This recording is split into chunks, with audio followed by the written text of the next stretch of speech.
Hey guys, it's your old pal Alice Cooper. Basically, this is Spooktacular.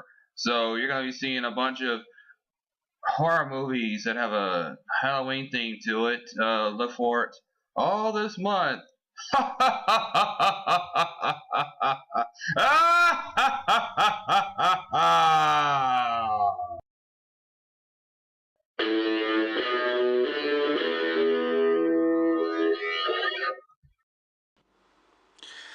Friday the 13th, Part 6. Jason Lives.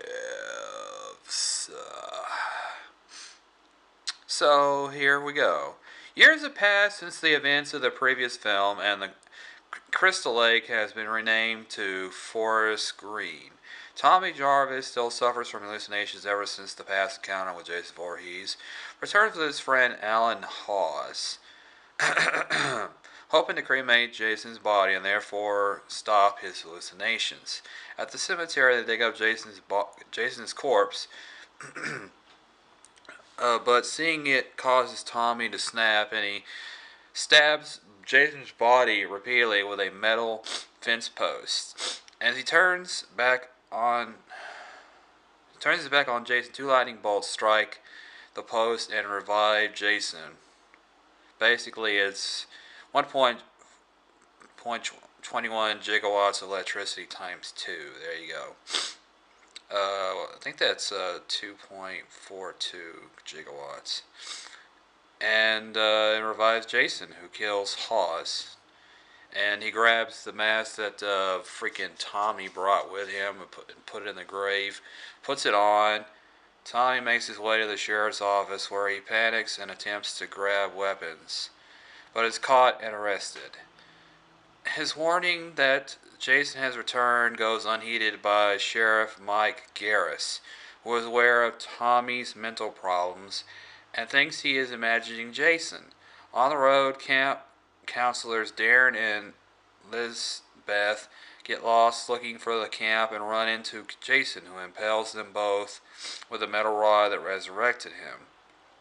Next morning, Garris's daughter Megan and her friend Sissy Court, Elizabeth's sister Paula, ask him to search for Darren and Elizabeth.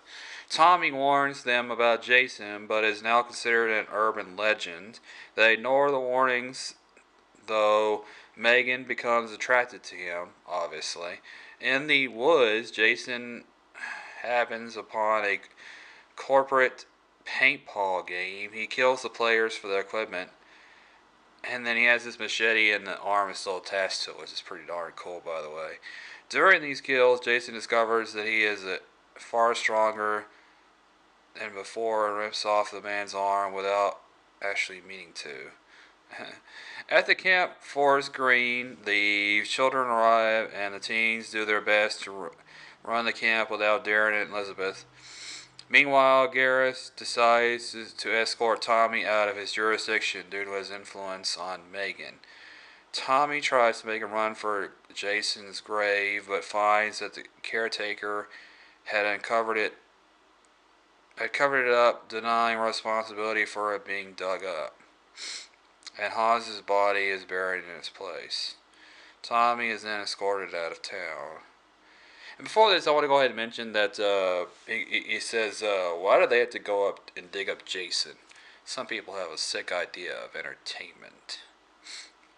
And then he covers up the grave, obviously. Uh, Incidentally, Hawes' body was buried in his place.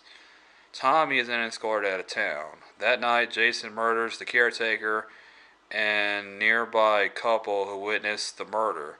Meanwhile, Cor goes out to have sex with his girl named Nikki, both of whom are killed by Jason. The sheriff's men find the victims' bodies, and Garris immediately implicates Tommy in the murders, believing he has gone insane imagining Jason. Tommy contacts Megan and convinces her to help him lure Jason back into Crystal Lake. Meanwhile, Jason makes his way to the camp and kills Sissy, then Paula. Meanwhile, Tommy and Megan are pulled over by Garrus, who incidentally was in Megan takes his head and puts it freaking between her legs in a very suggestive manner, like inches away from her, her private area. Let's just put it that way. Let's see. Despite Megan's alibi that she was with Tommy, he does not believe him to be innocent and arrests him. Then goes to camp to investigate as Tommy and Megan develop a ruse to trick the watching deputy and escape. Jason kills Garrett and two other deputies when they arrive at the camp. Jason is about to kill Megan when, well, basically grabs her by the head and he's about to freaking kill her. And Tommy calls out to him from the lake, apparently remembering that his killer, he goes after him instead. He goes, Jason, remember me? Yeah, it's me you want. And so Tommy is attacked in the boat at the middle of the lake and ties a boulder around Jason's neck to trap him. Jason fights back, holding Tommy underwater long enough to drown him.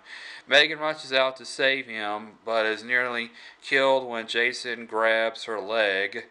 She turns the boat's activated motor around onto Jason's neck and releases her. And he releases her. She takes Tommy back to shore and uses CPR to revive him. Tommy says that it's finally over and his Jason is home. Under the water, however, the anchor to the bottom of the lake, Jason stares off into the water, awaiting an opportunity to return. Thus, the screen fades to black. So what can I tell you about this movie? It's an enjoyable movie. What can I tell you? Friday the 13th, Part 6. Jason Lives deserves a rating of popcorn, balls, and gum. So basically, this is an enjoyable movie for Halloween. Incidentally, the soundtrack for this one is actually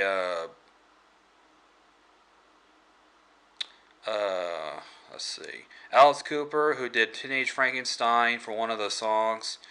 Or incidentally, two of the teens were screwing inside of the RV basically, and he does the end credits song of "He's Back, the man behind the mask, and he comes out at night."